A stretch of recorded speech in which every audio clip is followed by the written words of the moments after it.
Todd McDevitt, let's see, bachelor's degree from Duke University. Was it a double major, biomedical engineering and electrical engineering? And occasionally he sees an electron, but went on to Seattle to get his Ph.D. at the University of Washington, working with Pat Staten and Alan Hoffman, and then did a postdoc with Chuck Murray, who's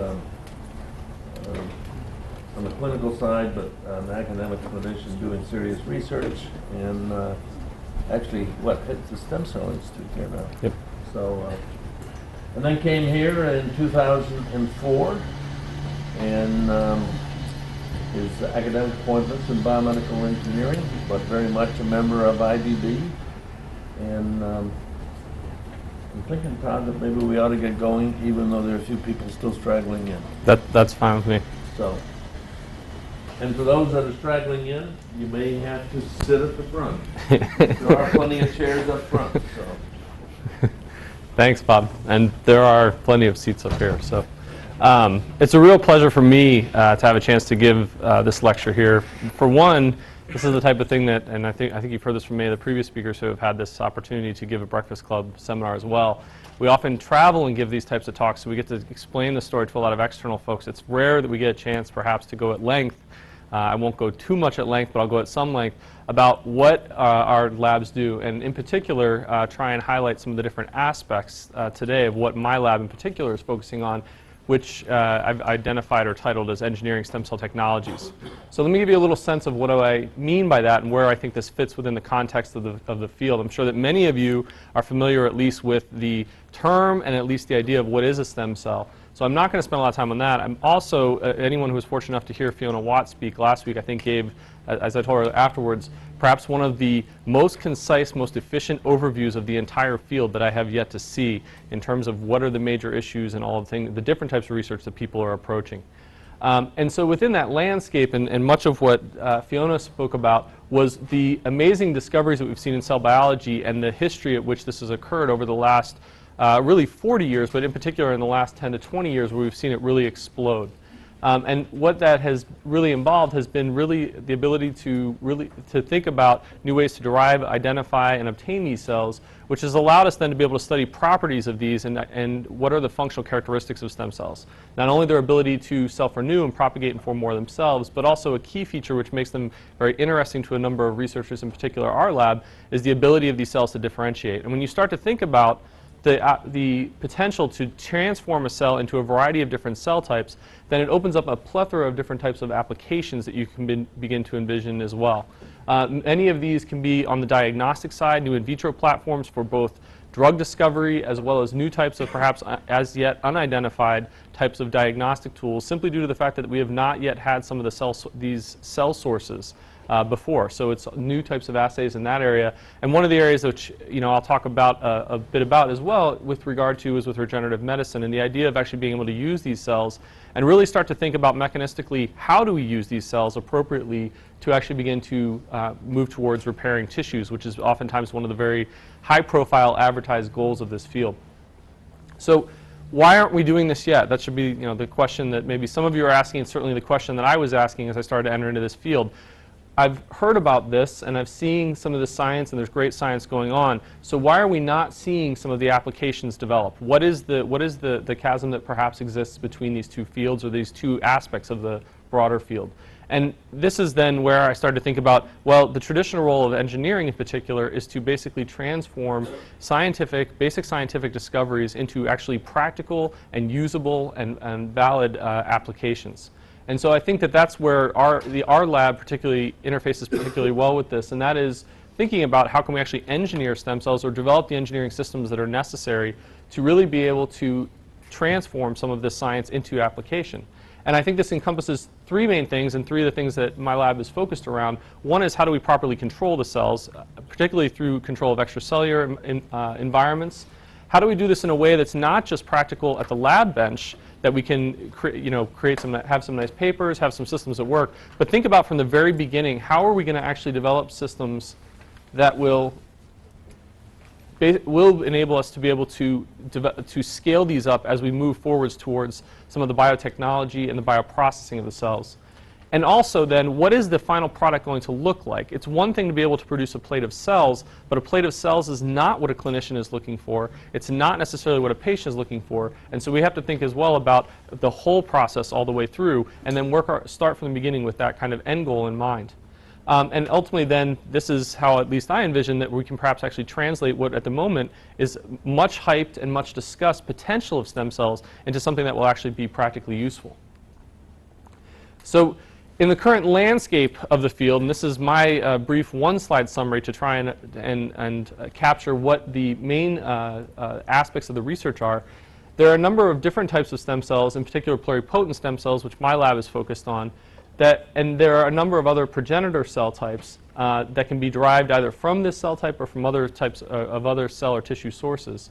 These cells can then go on to differentiate into this vast array of cartoony or these cell types depict in this cartoonish fashion here, which could then be relevant and applicable to a variety of different types of, as I said, applications. Some of these could be disease repair models, others could be new platforms for drug discovery. What has created a lot of excitement in the field, and I've depicted in a manner with the arrows moving in an opposite fashion, is the idea that we can actually begin to take cells that exist in this fully differentiated or somatic state and actually begin to reprogram these. And this has really only been achieved in large part due to the identification of the factors that exist within the cells at this early primitive state, as well as some of the cells in this intermediate state. And so by understanding what was going on here, it would actually enable us to be able to at least perform experiments without the mechanisms currently being understood about how this is possible. But now, whereas traditionally these arrows and these types of figures have always been drawn in one linear fashion, they actually move in both ways. And so this creates a host of new questions about also where else do these arrows exist and how easily do cells transition between states. But one of the challenges that has still not been addressed by this is that how do we efficiently go from one cell state to any single one of these? Or how do we create the paths by which we direct cells and enlarge populations of these cells to effectively go from state A to B to C in a more defined, reproducible, and robust type of manner? So one of these approaches then, and this is where a lot of interest has been in the field, although not necessarily particularly a tremendous amount of success yet, has been with regards to directed differentiation. This is the idea that we can a priori know what the phenotype is that we're targeting and be able to create the path or the route by which we can get there. If we are effective at that, and that includes, as I depicted here, both the promotion of signaling pathways of different phenotypes or progenitor states, as well as inhibition of others, to really effectively get to homogeneous populations, then the second part is to begin to think about, well, how are we going to do this, as I said, in a way that's large scale enough that it'll actually produce large batches. One of the things from a quality control perspective you wouldn't want is to produce only a few of these multiple times and have to do it in an iterative fashion, because when you get to the quality control stage, you'd essentially have to use all of your product to validate what you had, at which point you now have to start over again. So thinking about how we can do this in a way where we can actually greatly expand upon the success that may be achieved here, and also what are the analytical tools that are necessary to really be able to assess large populations of these cells. They're very, very heterogeneous. There's a lot of noise in these types of systems, and that is a great opportunity, I'll put it as, instead of a great challenge necessarily, for engineering approaches, I think, in particular, to lend themselves to helping with this type of problem. And the last part then is in thinking about the application of the cells. It's fairly direct and has been fairly obvious to some extent that if we can produce any single one or different types of these cells, then the direct application for tissue repair processes would be to inject these cells, either the cells alone, cells with scaffold materials, some type of delivery vehicle.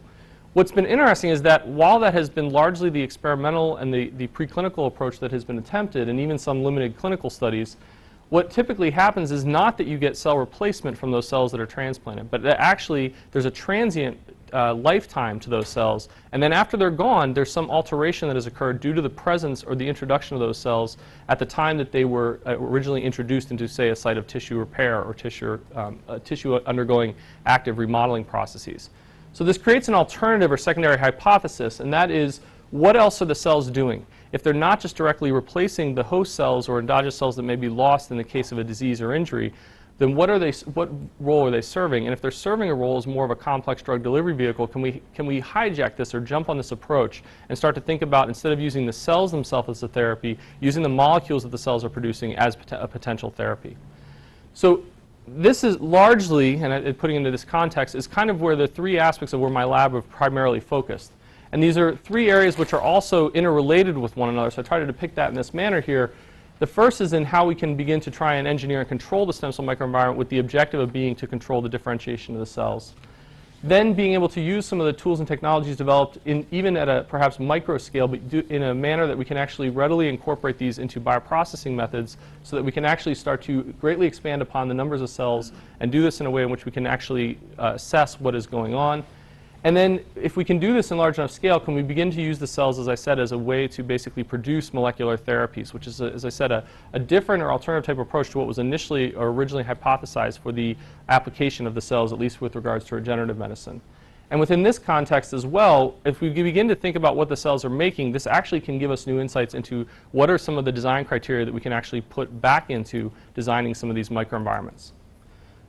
So what I want to go through is highlight some of our research and our aspects in each of these three areas and give you a sense of how where they may have started distinct. We're seeing a lot of overlap now between these different projects, different research areas within our group.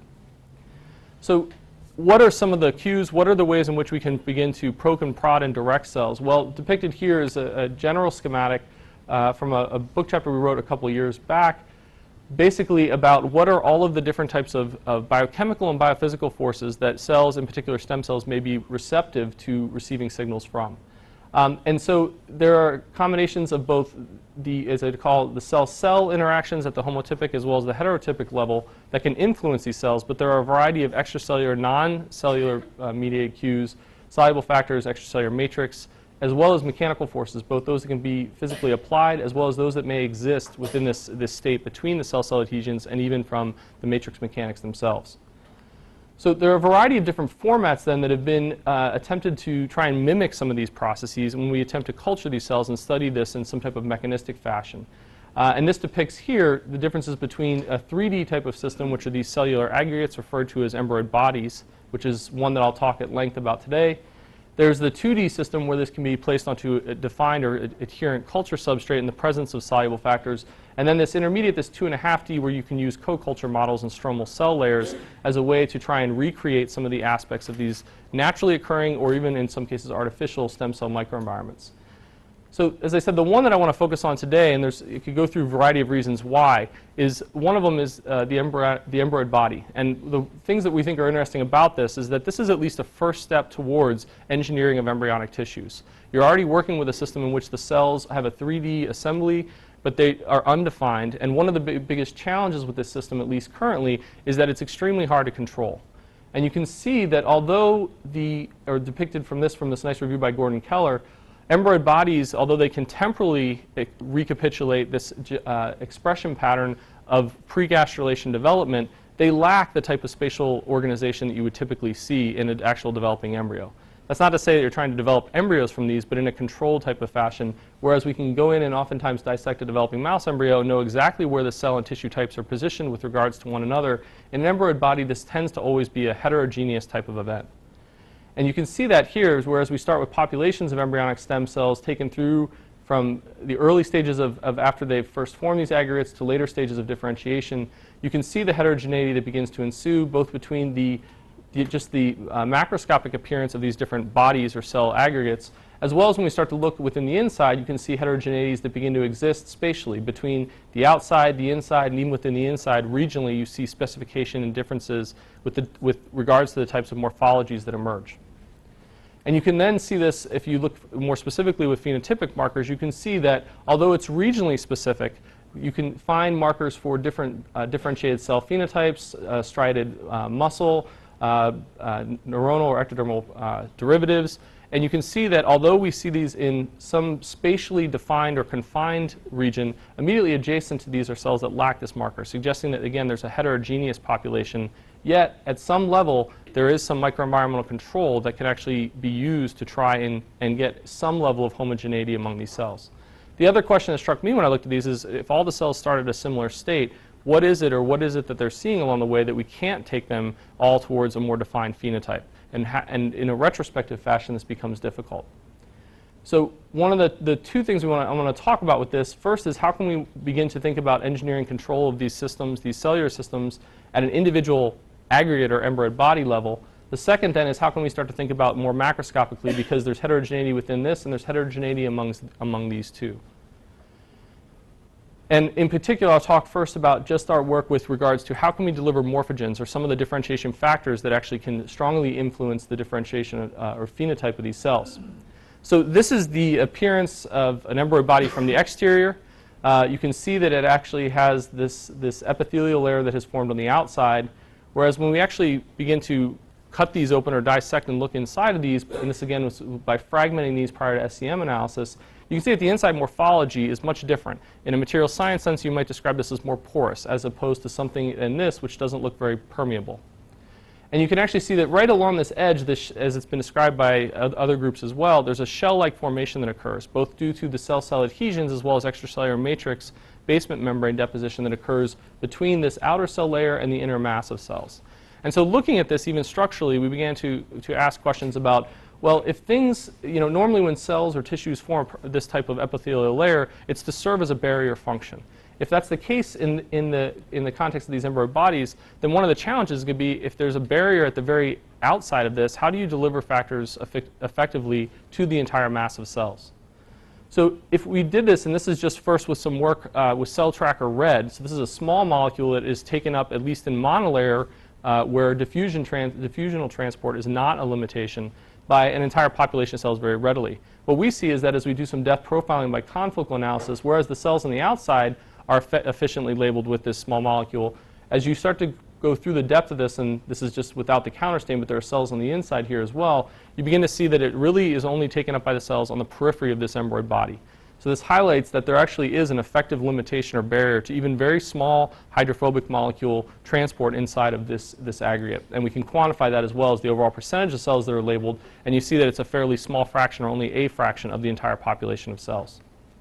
So we wanted to ask a fairly simple, in one sense, question, and that was, what if we can change the mode of signaling? And that is, instead of presenting cells or signals to the cells from the outside, which has been the standard manner in which at least most differentiation studies have been performed, could we embed some of the signals, and can we do this in a way in which we can actually control not only the spatial distribution of these, but also the kinetics or the presentation of these morphogenic factors? And so to develop this is I'm going to highlight work of a number of people, and I'm going to acknowledge them at the end of this. The first was to be able to develop a manner in which we could actually incorporate particles inside of embryoid bodies, simply because this had not been explored before. And so using some culture conditions that we had established in our lab, and I'll talk also about some of those in addition to this, we could see that we could actually control this by both the mixed ratio of between our particles and cells at the very outset of this embryoid body formation. We could also do this as some of the mixing conditions that we use. So at lower mixing conditions, we could again get higher levels of incorporation. What this then enabled us to do, and then take a look at some of this, is how are these particles distributed? Not are they just at the outside of this. And so again, with our soluble delivery control, you can see you get this hemispherical appearance. And due to the size of these, with at least standard confocal microscopy, we can typically only image about halfway through most of our embryoid bodies.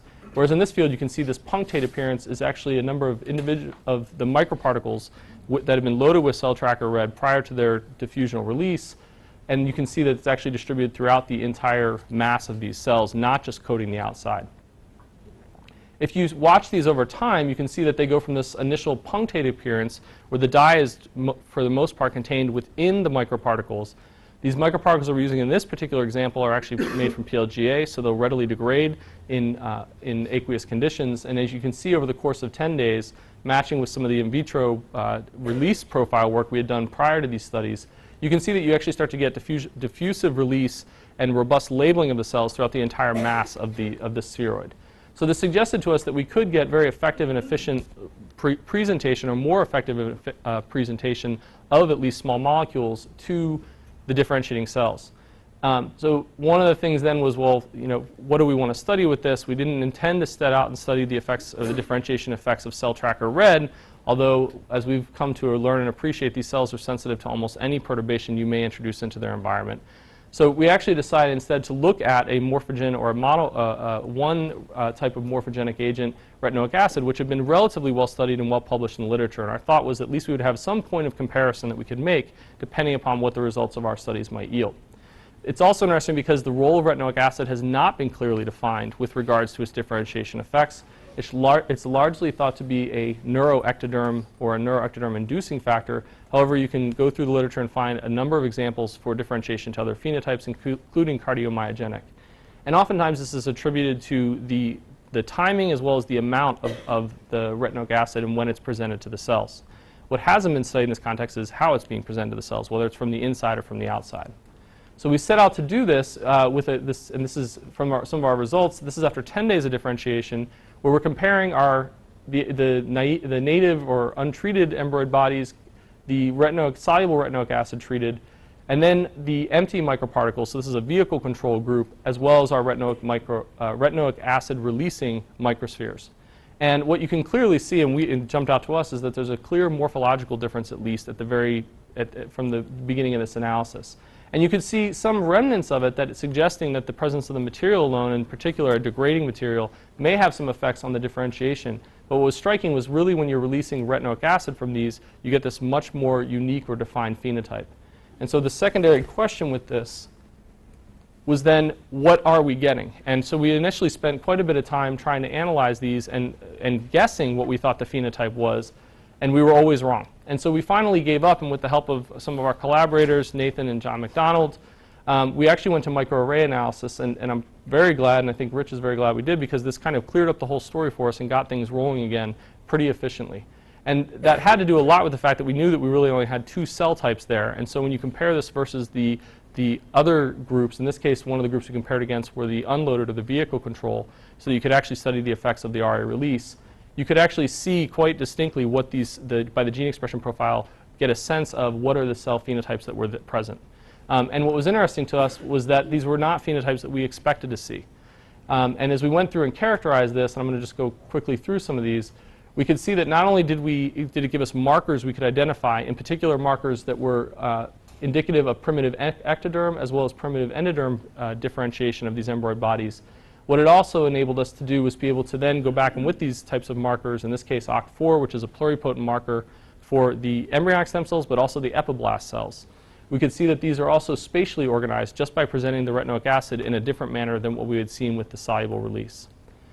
And more striking even than that, perhaps, when we took a look at these and saw the differences in the ultrastructure, again, an indication of the phenotype of these cells, comparing this back to what I showed at the beginning of the untreated or native types of embroid bodies, you see a very distinctly different organization and structure of the cell aggregates. You see the pseudostratified layer of epithelial that is completely encompassed by this additional epithelial layer that's just completely coated in microvilli. So this looked nothing like what we had normally seen as well. But all of these phenotypes did actually match well with what has been described for actually the early epiblast primitive streak fate of mouse embryos at a stage of roughly E.675.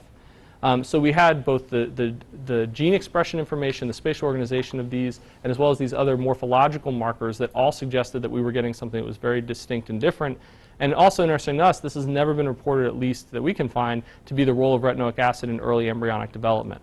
And so this nice review, actually, it just came out from Elizabeth Robertson, who's a very famous developmental biologist who studies gastrulation processes, actually highlights that actually what we are seeing in a completely in vitro system, and this is only with the release of a single morphogen at this point, we can actually get a phenotype of these that's actually been well described and actually looks much like this primitive streak formation that you begin to see at this comparable stage of actually embryonic development. So what it does suggest is that we can actually, through by controlling release or presentation of morphogens, you can get a much more organized type of structure and a much more homogeneous appearance of the cells. So this was very encouraging to us, and as I said, this was with one release profile, one type of material, and one type of morphogen. And so we were excited to then start to push this forward. And so in some subsequent work that we've been doing, and this is some time lapse over the course of 24 hours, we actually have developed, or haven't developed, we've taken advantage of a system that one of our collaborators has actually developed, in which you can actually begin to form embroid bodies at extremely high density. And this is with even more homogeneity than we had originally seen. And the idea with this is that simply by using a templated surface, you can begin to centrifuge or force these aggregates of the cells to form in these micro-pitted wells. And you can see that the cells stay within this. They move around quite a bit over the 24 hours. And by the end of this period, what you see is that although they're kind of distributed throughout and they tend to align because these are the edges of the pyramids, what you see is over 24 hours, they start to form these primitive or these initial cell aggregates. The nice part is that you can easily rinse these back out of this system and retrieve these in a pretty easy fashion. So we had a question then, which was, well, if you can do this with cells, can you not do it with materials as well? And one of the ideas with this was, could we use this as a way to not only improve the effective control of particles per embryoid body that's formed, can we also do this to be able to improve or expand the number of types of materials that we had been looking at? And the answer with both of those is yes, we can. We actually get a much more, compared back to our initial system where we were simply mixing particles with cells, what you can see is that we do get a fairly homogeneous population with just our rotary culture system that we've been working on. But when you actually start to use the agar-well as they're described, and these are commercially sold now, you can actually get incorporation within all the embryo bodies. It's much more uniform overall. And we can begin to incorporate materials such as agarose and even PLJ that's not coated. So in our initial studies, we had to make those materials adhesive before we could actually get them to be incorporated. In this case, you can now actually essentially force any of these types of materials that appears in everything that we've been able to test so far, we've been able to effectively incorporate. So when you can do that, you can start to think of a whole new realm and spectrum of the kind of release kinetics and the types of morphogen presentation that you can make within this cell spheroid, and that's actually exactly where we're headed in the future. So what we were looking at this is at least one example of a platform system we can begin to build upon. The idea with this then is we can actually begin to think about what are all the different types of properties and things we'd like to engineer into the materials so that we can actually introduce these into the environments and ask very direct and specific questions about the roles of various types of morphogens and even potentially the inhibition of endogenous morphogens within this context. And so we're now, as I said, building upon this work and asking some of these questions. As we've been doing this, one of the things we've been, as I said, thinking about is not just how can we control the microenvironment of the individual cell spheroid for, as one example, how can we begin to think about, as we want to scale this up, what else is going to be important? So there are a number of things that are typically used, again, to try and control the overall differentiation of the population. Many of these are the composition of the media, other environmental factors, pH, oxygen levels, which can be readily controlled with some of the existing and even more, and some of the bioreactor systems that are currently under development. One of the other focus has been on the size of these aggregates, and we've seen variation with this, as I'll show in a second, with some other means. But one of the things that, for example, that agar-well has been commercialized is because it can so effectively control that, so that it really helps eliminate a large amount of heterogeneity in the system when you can effectively control at the single cell level the number of cells per those aggregates. And that in turn affects some of the cell signaling and differentiation that you see.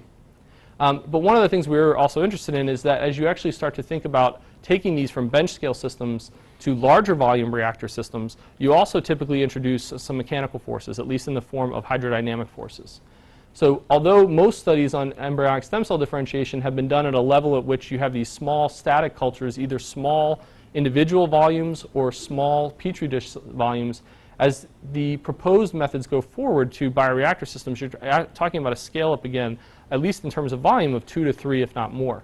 But the other thing that gets introduced typically in these systems are the hydrodynamic forces that are imposed by the mixing or the stirred conditions of most of these types of bioreactors. And if you were to then try and go through and analyze the various combinations or the various applications of these types of hydrodynamic forces, you'd find it's quite limiting in the sense that these large volumes occupy large amounts of incubator space, and so it's not a very high throughput platform. So one of the questions we had about this is there a way that we can begin to at least simply introduce some hydrodynamic forces at a much smaller scale so we could actually use this as a system upon which we could examine what effects this may or may not have on differentiation. And so to do this, we started with, as I said, our fancy bioreactor system, which are simply these horizontal rotary orbital shaker plates that can be actually, in collaboration with with a researcher from the University of Louisville. Actually, we've been able to define, at least to an extent, some of the fluid mechanics in this environment. And this has enabled us to show that this is a relatively low shear, fairly well-defined type of environment that the cells are consistently exposed to over the course of, say, 7 to 14 days of differentiation. But one of the things we found is that in contrast to some of these smaller volume techniques that are commonly used, the hanging drop where you suspend small numbers of cells in individual drops from the lid of a petri dish, and here, in this case, we've knocked them off. You can get fairly good homogeneity of the population, but it's not a high throughput method by any means, and it's actually there's no real way to really be able to scale this up effectively. In static suspension, what you can see is that you can get initial formation of these aggregates, but they'll quickly begin to agglomerate with one another. they'll also begin to then form these secondary embroid bodies, as they might be called, and you get this very heterogeneous environment. And so the differentiation within any single one of these aggregates or in the overall population is extremely hard to define. But what we can see is from even the very early experiments is that by just imparting this simple and continuous fluid motion, what we can actually see is that we get a much more homogeneous appearance of the cells. And we went on and also did some analysis of this in our first paper to describe the fact that you actually enhance the efficiency of formation, the overall yield of the embroid bodies, as well as the number of cells, and also that you can inhibit this agglomeration event. And this is something that we were then interested in because it had a lot of practical applications. But the other thing that was interesting was that in some of these early studies where we were actually at the time comparing differences in differentiation, in particular, for example, cardiomyogenic differentiation, you could see that hanging drops, which produce a cardiomyogenic phenotype with fairly good reproducibility on a per embroid body basis, the static culture system doesn't lend itself to that, and the frequency of this event is oftentimes much lower. But what we could see is that by simply plating individual bodies and counting the frequency of this event, that the hanging or the rotary culture system, or the embroid bodies produced by the rotary culture system, actually tend to be an intermediate that was significantly greater than the rotary system, but not quite as good as the hanging drop. So something that looked similar in morphology was actually behaving similar. But this is a very, I would say, non-definitive type of assay, or at least I always say it's a non-definitive assay. This is a good screening tool. So Carolyn went through and did a significant amount of work to actually characterize this in more detail. First, looking at the gene expression profile of these cells, in particular looking at some of the cardiac transcription factors as well as some of the gene expression for some of the sarcomeric muscle genes. And in almost all of these cases, we saw significant differences, or at least an enhancement in our rotary group, suggesting again that what we were seeing, one of the reasons we might be seeing the frequency increase in that spontaneous contractility was due to the fact that there was actually some endogenous increase in the gene expression for cardiomyogenic factors. But that, again, is a population-based type of analysis. So Carolyn went further with this and also could demonstrate that there was an increase, although not significant at least, due to some of the heterogeneity that exists in the system. But we could see that there was a consistent increase we saw even at the cellular level. So this suggests, again, that this rather simple change in the initial start of our culture system was having an effect on the population of cells that emerged, or at least one phenotype of the population. So this caused us to go back and look a little bit more closely at what we were doing and perhaps what effects it might be having. And so we went through, and Carolyn actually then went through with all of these and started to actually vary the rotary orbital speed she was using as a means to try and control the hydrodynamic forces. And this also then produced what we could clearly see were differences in the formation kinetics as well as the size and yield of these embroid bodies. And so you can see that here is that at some of the slower speeds you get a larger size aggregate. When you start with the same number of cells then, and as we quantified, you get a lower overall yield, at least of individual aggregates. But the total cell balance or material balance for the cells is equal. And then over time you can see, with the change in speed, you can actually see that you can begin to modulate this size. As I mentioned a little while ago, modulating size is interesting because that's already been shown in other types of systems as well, that might be a manner in which you could actually begin to control the differentiated phenotype of the cells. And so we then took some of our different rotary conditions at which we saw some of these differences in at least the morphology and the yield of the cells, and went further with this and have done a bunch of differentiation analysis. So I just want to highlight a couple of things. One of them was when we did this, I should call this really semi-global or low-density gene array analysis with these quantitative real-time PCR arrays from SA Biosciences. There were a couple of things that struck us when we compared our static groups to some of these different rotary groups. The first was that there were gene expression differences in some of the genes that were on these arrays, and these are commercially produced, so these are actually non-biased in the sense that whatever was on the array, well, we got whatever we purchased, is what I would say. We didn't get to actually a priori choose what was going to be on these. But it was interesting because these would not necessarily have been genes we would have chosen, but you do see clear and distinct and significant differences between cells that are being differentiated under static conditions, so the traditional culture format, and those that are actually being cultured under these different rotary hydrodynamic conditions. The second thing that we noticed that was perhaps a little more subtle but also interesting was that there were a number of genes where we actually saw differential gene regulation as well, suggesting that it's not just whether there's mixing or not, but actually the levels of mixing can have some effect on the gene expression profile. And that was at one of the time points when we actually started to then look for and ask questions about, is this changing the kinetics of differentiation or the overall phenotype or percentage of the different phenotypes that we get? One of the things we could see is that if we looked at pluripotent markers such as OCT4, NANOG, and some of the early mesodermal markers, such as brachyuria T, you see that there were no differences between our different rotary groups, suggesting that we're not just simply inhibiting or delaying differentiation in some manner, that all the cells are as a population proceeding similarly. The difference was when we actually started to look at what are some of the different, at least enrichment of some of the phenotypes we could see. And looking for markers such as nestin, for the most part, a fairly good ectodermal marker, and alpha-fetoprotein GATA4, which is our pretty definitive markers for the endoderm and mesendoderm, you could see that we did see differences, significant differences in these populations, such that you could actually begin to use this not necessarily to get completely directed differentiation of populations, but you could begin to actually push the cells in slightly different directions. And this is completely under the same culture conditions and or soluble media, FPS containing media for all of these studies. So we're not actually changing any growth factors or anything like that here, at least the ones that we add. One of the limitations from these, and one of the things we're now working on further to really assess this and what is the effect of these hydrodynamic forces, comes from some additional follow-up work we're doing on this, and that is, can we normalize for the initial formation of the embryonic body and take that out at least as one of the parameters? And so from some of our recent work, we can show that using those agar wells that I presented earlier that we could use for the microparticle formulation or incorporation, we can actually begin to normalize the population of these, subject the populations to different rotary orbital conditions, and then really begin to assess what are the effects of the different hydrodynamic forces they may be exposed to during different periods of culture time. So this brings up a potentially new and subtle and yet undescribed concept that we had come across, and that is the idea that perhaps hydrodynamic conditioning could be used as another, or at least as an adjuvant, to be able to control or direct the differentiation of the cells.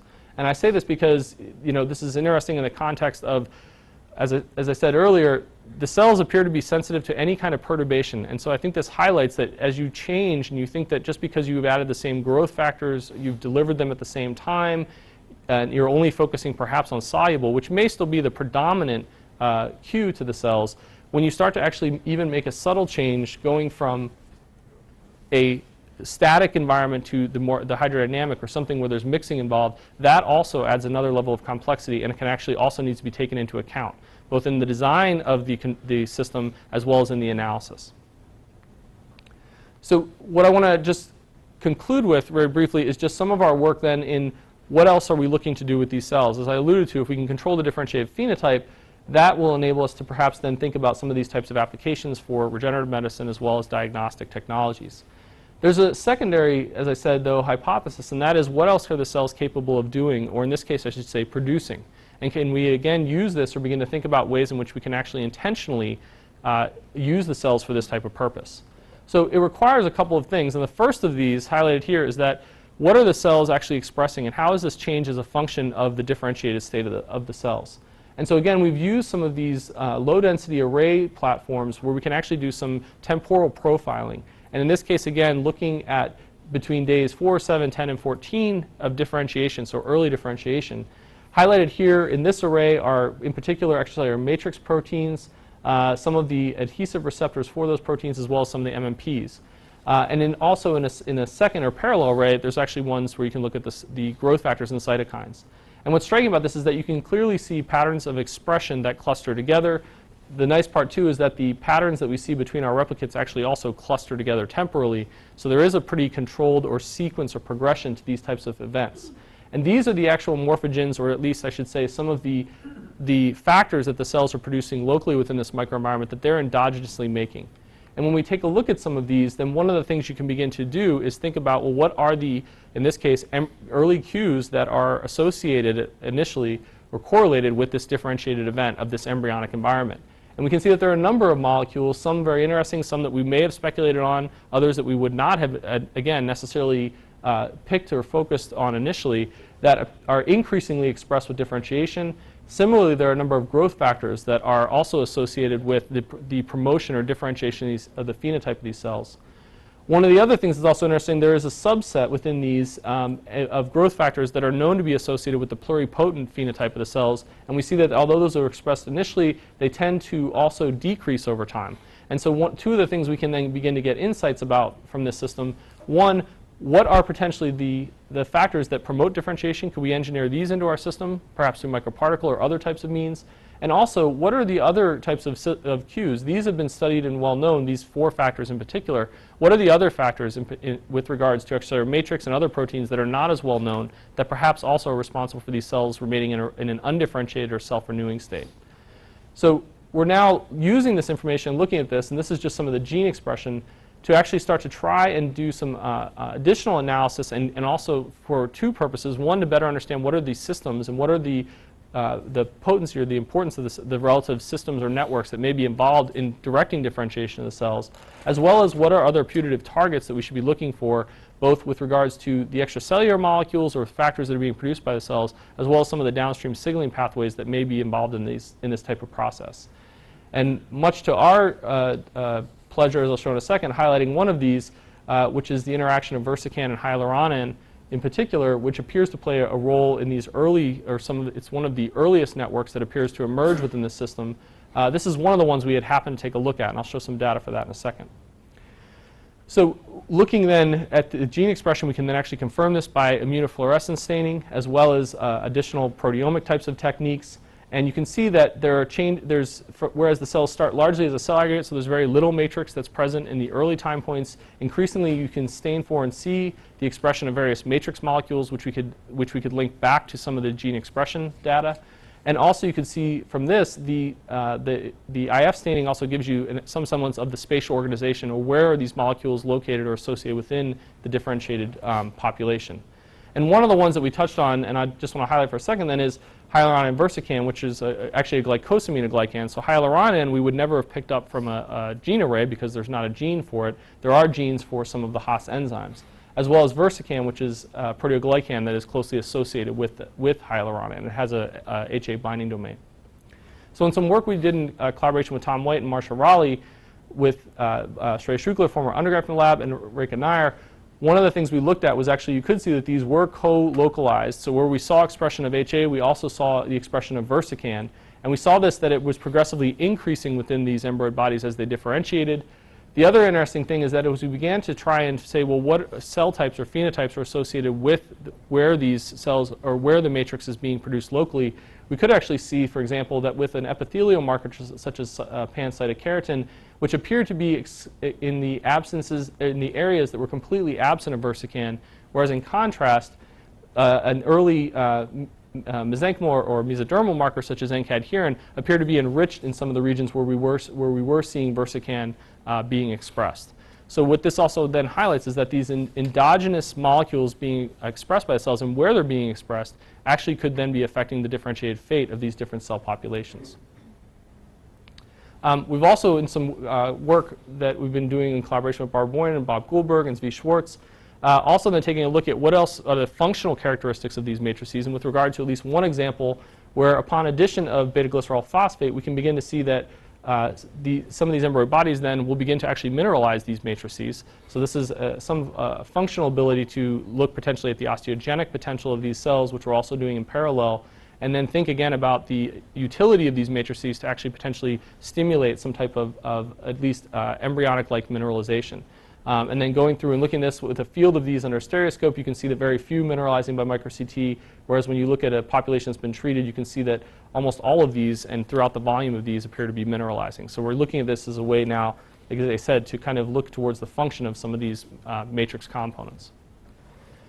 One of the other things then that I just want to conclude with is, well, how are we going to actually use the matrix, or what is one of the ways in which we can actually begin to think about intentionally deriving matrix-based products or acellular approaches to this? And one of the ways this has been done, at least for a number of somatic tissues, has been through the ability to decellularize existing tissues to remove the cellular component and obtain or extract that extracellular component, which is largely composed of the extracellular matrix and a lot of the growth factors that are associated with that. One thing that may be interesting in particular, and one of the things that's motivating this work, is that, as many of you are probably aware, at least in mammalian species, as we develop, or as we develop from early embryo through fetal stages of gestation to all the way through to adulthood, in general, our regenerative capacity decreases over time. And so what this suggests, or some of the questions that have been raised, is why is that? And in this case in particular, where we're looking at an embryonic morphogenic event, are there elements of an embryonic environment that perhaps contribute to a fetal-like wound healing response, which is in a scarless fashion, compared to the adult wound healing formation, which, as many of you know, typically leads to scar formation and a loss of tissue function. So in a series of work that we've done, we have taken embryoid bodies and looked at various ways in which we can begin to decellularize these using either a variety of different types of solvent and enzymatic-based approaches. Focusing then on one of these, which appeared to be very efficacious in our hands, we could actually examine the ability to do this on different stages of the embryoid bodies. So this actually gives us temporal control to extract perhaps the matrices at different stages of differentiation, as well as in combination with directed differentiation approaches, perhaps towards different types of phenotypes. And one of the important things that we've seen as well is that many of those matrix molecules that we saw present before we decellularized are still present after the decellularization process. We've also looked at alternative formulation approaches with this for a number of means. I won't get into the details, but have shown that we can also do this through physical or mechanical perturbation methods in addition to some of the solvent-based methods we initially developed. And this has then also enabled us to begin to start to ask questions, and this is leading into more of the biological types of studies that we now want to be able to do, which is seeding cells back onto these matrices. Somatic cells in particular, what types of unique responses might you see from somatic cell types, and especially those that may play a role in wound healing, compared to a normal type of or adult-derived types of tissue matrix. So this is, as I said, we've been looking then at the start of this, and this is the idea of basically being able to create stem cell-derived matrices by having a controlled differentiation system where we can control potentially the specificity as well as the timing or the maturation state of the cells. And now we're very focused on how can we begin to scale this up in a manner, as I talked about, scalability is important. And also, what are the formulations that we can actually take this and deliver it in a form that will be useful for at least our in vitro studies, but also as a potential clinical therapy as one potential approach. So this is, as I said then, I just want to highlight how are these different elements interchangeable, or how are they interacting within the context of our lab. I want to highlight the folks that have done all of this work. I think, again, it's understated, I think, in particular, just how much this group in particular has been able to accomplish in a relatively short time. And I'm extremely lucky on a daily basis to work with this group of people. They challenge me, and it's a lot of fun, at least for me as well as I think for them, to be able to work in the environment that we do. And it's one of the things that I feel very fortunate to be a part of. I think I'd also be remiss if I don't, and I always try to highlight the group as a general, but there are three people in particular I really need to highlight from this, because really the bulk of the work that you've seen have emerged from, and they conveniently all stood next to each other for the picture, which was nice. So Rich, Carolyn, and Reka, who, as I always say, were bold enough to take a chance with a young professor who had no lab, had nothing going at the time, no projects, formally established, and have really been the instigators and the the cause of all of what you've seen today. So again, when you look at how a program can expand and you can link it back to three people in particular, I think that deserves some mention of that. And that has also been extremely important, because then you see all the rest of these other folks that have joined the lab since that first year and have contributed significantly to this as well. So we've had a number of, as I said, the group members that have been involved, lab alumni and undergraduates who have worked in the lab. And unfortunately, I don't have time to go through it, but a tremendous list. When I sat down to go through this and thought of all the people I've been fortunate enough to work with over the last 5 years or so, it's been really a great experience. It's really helped to expand my perspective on the field and the ability and projects and think about what we can do. And I want to highlight both those that are local as well as those who are external to the Georgia Tech Emory community. So stop there and take any questions, and of course thank the funding that has made all of this possible.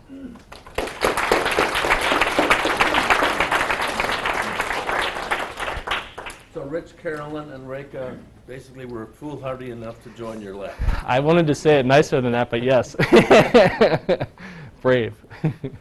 I thought the differences you saw in differentiation with different doses or magnitude of the hydrodynamic environment solution, how does that compare to the physiological environment? And has anybody looked at different types of environments, cyclic hydrostatic conditions or things like that? Not so much on the embryoid bodies. I would say because of the fact it's probably the format that they lend themselves to, because they're just a cell spheroid. It doesn't mean it's not possible, though, and I could envision that with the development of mechanical systems that you could actually then try and load these and see what the effects are as well. With regard to the first part, and this brings up a really good point, if you compare this back, and so to be fair, an embryo body is like like a developing embryo, but it's not. So you could make some say it's not exactly the same anyway. But one of the things that's interesting is that I would consider this one of those examples of a non-physiological cue, but perhaps well controlled. And I think what we've been looking at in this one we're interested in is that if you can understand the mechanism by which, we may not ahead of time have an example and say, oh, well, the closest we got to it said, well, embryos are bathed in a fluid-filled environment. Yes, but they don't rotate at the frequencies that these are being applied, and it's not the same kind of structural environment or fluid mechanic environment at all. But what it does suggest is that if you understand the mechanism by which it is, you can actually perhaps control some of the endogenous signaling. So it may be non-physiological in the sense it doesn't relate directly to developmental processes, but you may be able to stimulate specific developmental processes in a much more controlled way.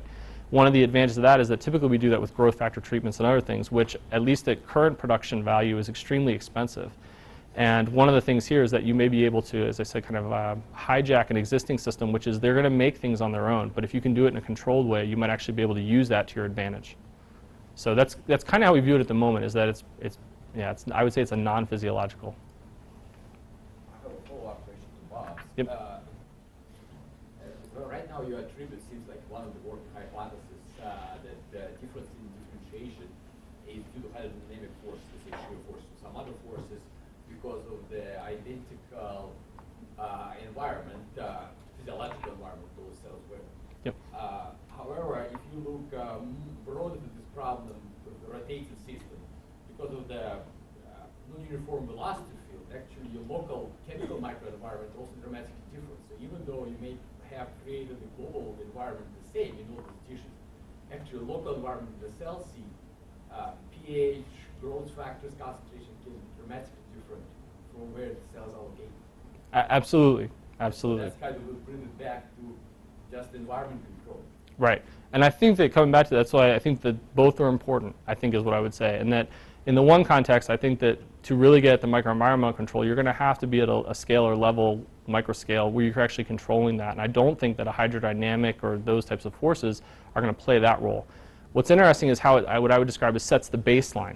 And that is that the baseline may or may not be either permissive or inhibitive for certain phenotypes. And what's interesting with that is then that you can begin to think about, it's just as important to be able to perhaps inhibit certain pathways or certain phenotypes if you're trying to get to a more homogeneous outcome in the end. So the way I envision it is that, it's going to be a combination of technologies that would eventually be necessary. But until we had looked, and perhaps now some others, it was not being taken into account that maybe you should take some of these other factors in as well. The general approach is to look at one factor at a time. And when you do that, you can typically find a difference. And that's how we get papers out. That's fine. But I think when you start to combine and think about it, it's much more complicated what's going on. And when we make a subtle change like that, it at least needs to go into some of the potential analysis of the cells. Great point. Greg, following on Andre's question.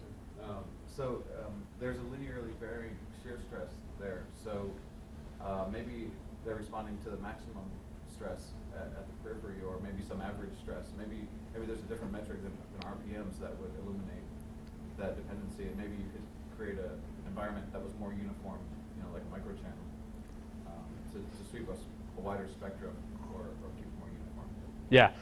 So I didn't get too much into future work, but both of the points that you raised, and this gets back to is projects I would say evolve. We didn't appreciate initially that whether or not this was going to have an effect or not, but what we did start to quickly appreciate through reviewers and additional analysis was that it is still a heterogeneous, it's a more defined but it's heterogeneous environment. And so we've actually taken this as motivation to begin to move to more defined systems, to really examine this, as you were saying, to look at perhaps using microfluidics and other types of better controlled systems to ask those types of questions. This system probably doesn't lend itself to it. This system was the motivation, though, to perhaps move to some of those, is what the way we've looked at it. And that's actually exactly what we are doing with some of the additional work. But it's an excellent point. So I'm not going to follow up with anything. Thank you. So my question is about the diffusion work you did with the retinoic acid and the cell tracker red.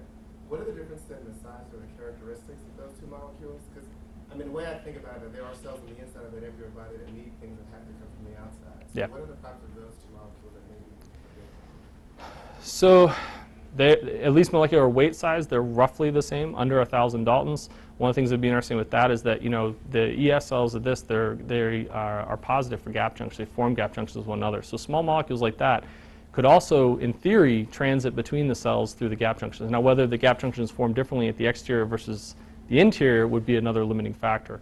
But in a molecular weight size, they're roughly the same. They're both, I could generally call them hydrophobic. And so we've actually, though, that's using one of those. We've looked at these with other and start to vary the molecular weight as well as some of the other, you know, the PI and other types of things of the molecules to try and get a sense of how limiting this is. I think with that example, or why I use that as the example, if a small hydrophobic molecule is not easily going to traverse across the first layer or multiple layers, then what hope or chances, or what's the likelihood that larger morphogens, growth factors, are going to be able to freely pass across? And this is also a function, I didn't get into some of the details of it, it's a function of as they differentiate. So the question too is as what's happening, well I showed the one image of this, or the quantification of this, that as they differentiate, how that potentially changes. So is it an actual, the dynamic versus passive kind of effects of the environment? So we're looking at that now to try and better assess what potential molecules. Certainly with small enough size aggregates, it may or may not be a problem. That's one of the other questions. And so we've looked at that as well. What are the effects of size? First of all, it's great that you're already thinking about issues like scalability and bioprocessing. I think it is very important for translation, especially as engineers. We should not forget that. Also, you saw these interesting differences between the static versus rotary culture. And it could be shear stress, but have you thought about the mechanism and possible other mass transport issues or combinations? Yeah. So that's exactly where we're trying to head with that now. And it's a combination, like I said, of those. And so trying to find better ways by which we can actually analyze mass transport. One of our collaborations, it's an early collaboration, so I didn't want to get it, I have one picture, I don't have results yet, so I figured it would also raise more questions. So with Ari Glazer, and the whole question there is based around what are the transport properties of these, and can we define them first and then be able to, if we're going to actually try and overcome them. So that's one of the ways in which we're beginning to look at, as I said, some of the new projects that have emerged based on some of these principles. But, sorry, first part of the question was, I'm going back. First was I was just like complimenting you on your thinking. Oh, yeah, say that one again. That's right. No, but yeah, I think the thing is, as I've gone, I use this kind of interchange or interrelated nature. One of the things that's been really interesting to see is how each of the things that challenge one thing that we're looking at in one context actually affects the other. So I'll give the other example. So the particle work. When you start to put particles inside, how do you actually affect the diffusive properties of the, so is putting a particle alone inside enough to alter the transport that now you can actually get things across in a soluble fashion? We didn't think that until you start to see some experimental data and you'll start to question this and look at it. So I think that is what I'd say in general sense, yeah, all of these are related. We have to find ways to be able to dissect them, understand individual roles, but also study them together. Is there a final question? If not, Todd? Thanks, Very Bob. much. Thank you. All these are